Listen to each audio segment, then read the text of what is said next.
And another person, basically who's been causing a stir just from Netflix making a special, the Jeffrey Dahmer special. It's been creating a lot of havoc, man. A lot of issues with families who have been connected to that.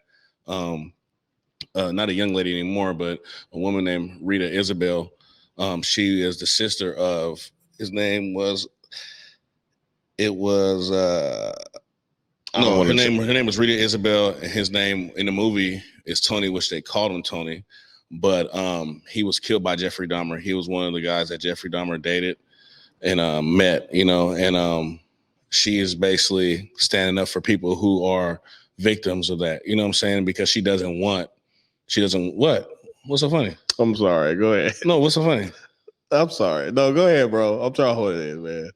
You're really an a-hole. No, bro. I haven't watched it, but the thing I keep seeing is somebody kept saying some black dude danced his way about the bedroom, and that would have been me twerking. I'm out of here. You said you like what? Okay. No, so sorry. That's why I'm laughing. Because I haven't watched it, but I seen some dude. Yeah. Some dude. There is a part where he went back home with a young man. This is one of only two people that got away from him. He went back to an apartment with a young man, and basically was hanging out, and it got kind of rough. And the dude's like, "I want to leave," and that's when he could tell that something wasn't right.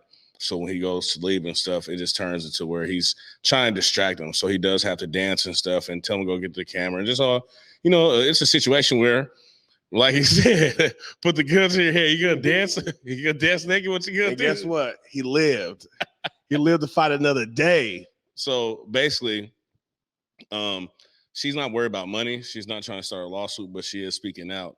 And there has been a lot of other people that standing up with her, with Rita Isabel, to speak on her brother's behalf and other people's behalf. And is that the black woman that had side by side with the actor? And the real photo and that's what she says. She says that it scars her because they didn't even talk to her, and they literally got her. It's just a splitting image. You know what I'm saying, of how she looked in court, the words she said, everything was. They of course have it on record, but she said it was just it was very scary, and it was traumatic for her to see everything being played bit by bit, exactly how it was. But nobody reached out to her. Netflix didn't reach out to anybody. They just took what they knew and got information from other people and basically started to make the show. So there's a lot of people standing up and fighting back about that, not really trying to, I guess, get money, which it says it a lot of times, because she's not worried about the money. Of course, it's been that long, but at the same time, you're losing my likeliness. You're using other people's traumatic experiences to make money. So that's when it turns into it being about money. Especially not talk to somebody this might traumatize me again. I might need to go to therapy after this, reliving it. And that's the thing with the internet and all these, there's kids who are finding out about this, like people there's kids who don't know about certain, things that have happened in the US, so they're learning about this, and it can be traumatizing to kids, families, men, women, you know what I'm saying? It can be traumatizing to the family members who had to go through it. So at least warn me, at least say, hey, we're going to do a documentary.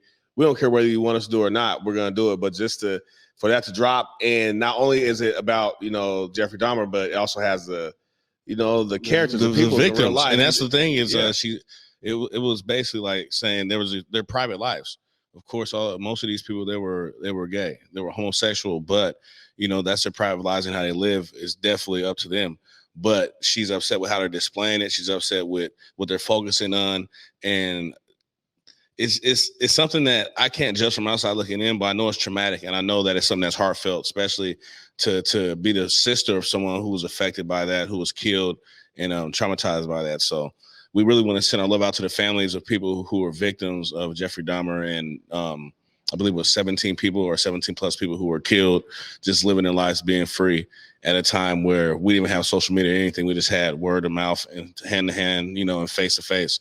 So sending love to the families. If you have the stomach for it, then you could watch it on Netflix. There are a lot of people who say they can't handle it. There are some parts that I will fast forward, that were just too dark. But it definitely shows you a lot about that time, and especially how people were treated, not only being black, but being gay, because there were times where it worked to their advantage because the police wouldn't even deal with them.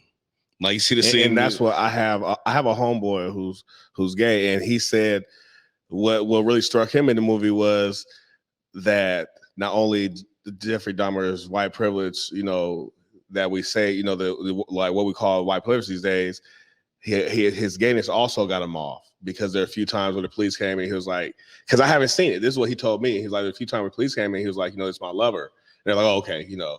And like he was like, it amazed me how, you know, back then it could be that way, you know. Yeah, a little boy, the youngest boy he killed, he was 14 years old. His last name was Cronak. That's what happened with him.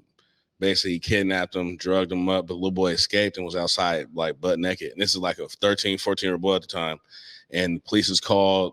A lady who was his neighbor at the time named Glenda, who's actually in the show. You know, she really was one that been calling the police on him for so long. She called, they come, and they like, you know, trying to get him up off the ground, and they're basically like, what's going on? He's like, oh yeah, it's my lover, you know, we're gay. And they're like, oh, and back up off him, you know, and take the boy to him. They literally take the boy back to his house. You know, I haven't seen it, but I heard that boy, like everybody's talking about it, like he drilled a hole in his head or something. It was something. I gotta watch it. You gotta watch it. So if you have the stomach, like I said, watch it. It's a lot that goes on, but it's good to see, you know, people get their story told. Honestly, because we grew up in that era after all that really happened, so we always heard about that, or people crack jokes of the serial killers and stuff. So if you got the stomach for it, watch it. If not, don't. Only thing that bothered me with it is some of the energy is dark. I don't do that. So if you can, man, watch it, man. I have dark humor, so it wouldn't, you know.